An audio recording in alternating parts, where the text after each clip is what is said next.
নমস্কার বন্ধুরা, দিতির রান্নাঘর উইথ ব্লগ চ্যানেলে আপনাদের সকলকে স্বাগত। আজকে দেখুন নিয়ে এসেছি একটা নিরামিষ ওলের ডাঁটার তরকারি। তো এই তরকারিটা আমি যেভাবে করছি সেইভাবে অবশ্যই বাড়িতে একবার ট্রাই করবেন, খেতে ভীষণ ভালো লাগবে। চলুন শুরু করি।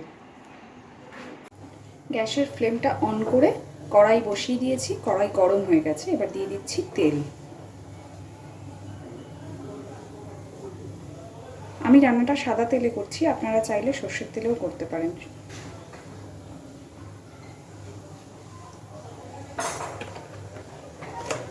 তেলটাকে এবার খুব ভালো করে গরম করে নেব। দেখুন বন্ধুরা, তেল গরম হয়ে গেছে। আমি এখানে ফোড়নে ব্যবহার করছি 5 ফোড়ন। ওলের ডাঁটার এই নিরামিষ তরকারিটাতে আমি শুধু ওলের ডাঁটা দিচ্ছি না, সাথে একটু পটল আর আলুও দিচ্ছি। তো ছোট ছোট করে কেটে নেওয়া আলু পটলটা এবার তেলের মধ্যে দিয়ে দেবো।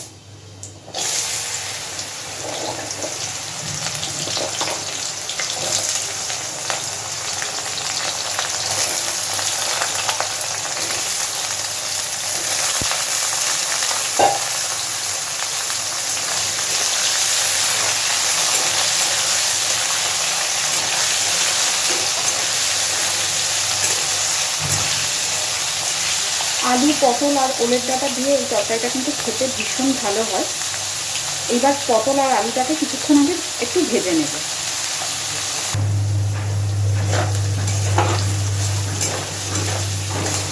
আলু আর পটলটা একটু হালকা ভেজে নিয়েছি।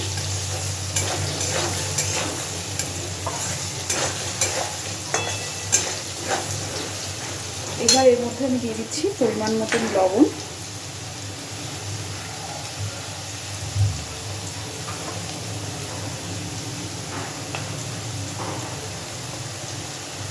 আর দিচ্ছি হলুদ গুঁড়ো।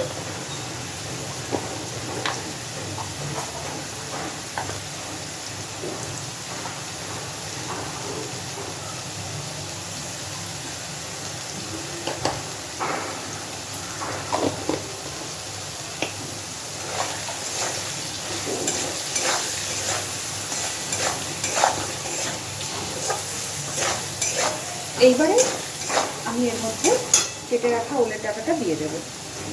আমি ওলের ডাঁটাটাকে কিন্তু সিদ্ধ করিনি, একটু গরম জলে লবণ দিয়ে তার মধ্যে ধুয়ে নিয়েছি। ওলের ডাঁটা সিদ্ধ না করলেও অসুবিধা কিছু হয় না, মানে গলা চুলকায় না আর কি।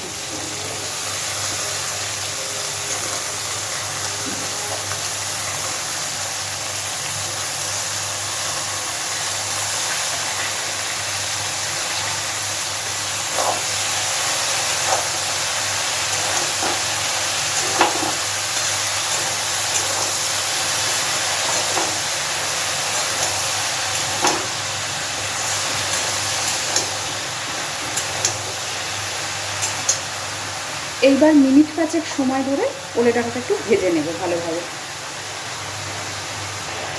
নিরামিষ তরকারি, তাই আমি সামান্য একটু চিনি দিচ্ছি।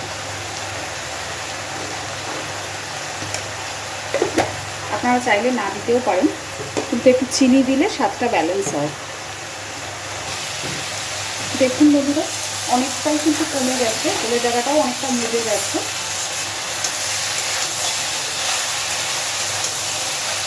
এই পর্যায়ে আমি দিয়ে দিচ্ছি সর্ষে বাটা।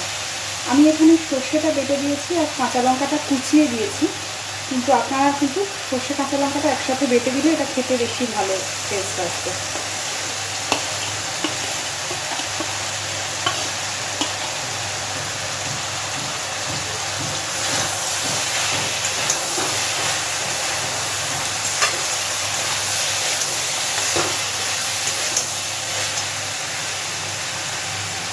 সর্ষের বাটিটা ধুয়ে আমি সামান্য একটু জল দেবো।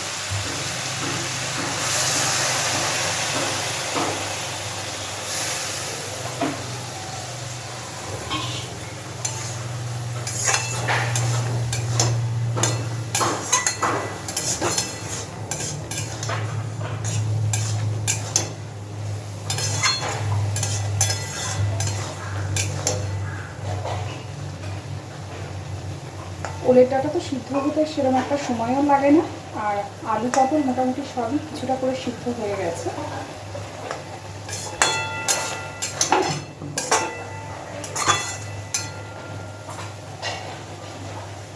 আর সামান্য একটুখানি জলের ব্যবহার করছি।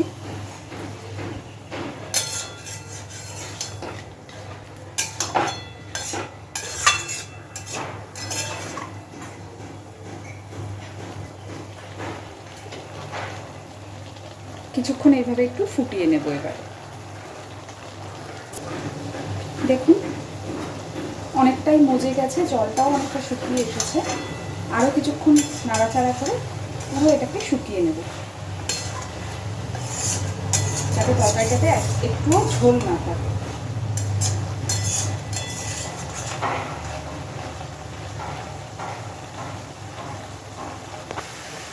দেখুন বন্ধুরা, আমার কিন্তু এটা একদম শুকিয়ে গেছে, তরকারিটা কমপ্লিট।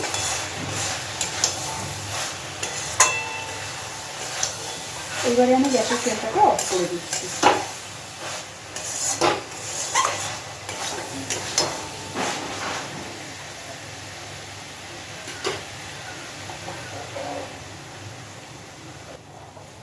এবার দুটো জিনিস এই তরকারিটার মধ্যে আমি অ্যাড করব।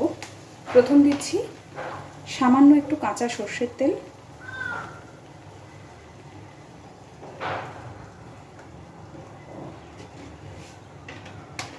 আর দেব অর্ধেকটা পাতিলেবুর রস। এটা কিন্তু অবশ্যই দেবেন, তাহলে দেখবেন এই তরকারিটার স্বাদ গন্ধ দুটোই একদম চেঞ্জ হয়ে গেছে।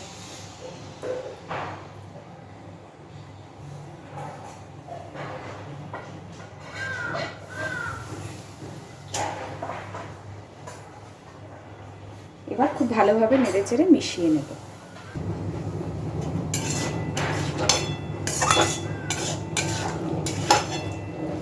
নিরামিষ ওলের ডাঁটা একদম রেডি।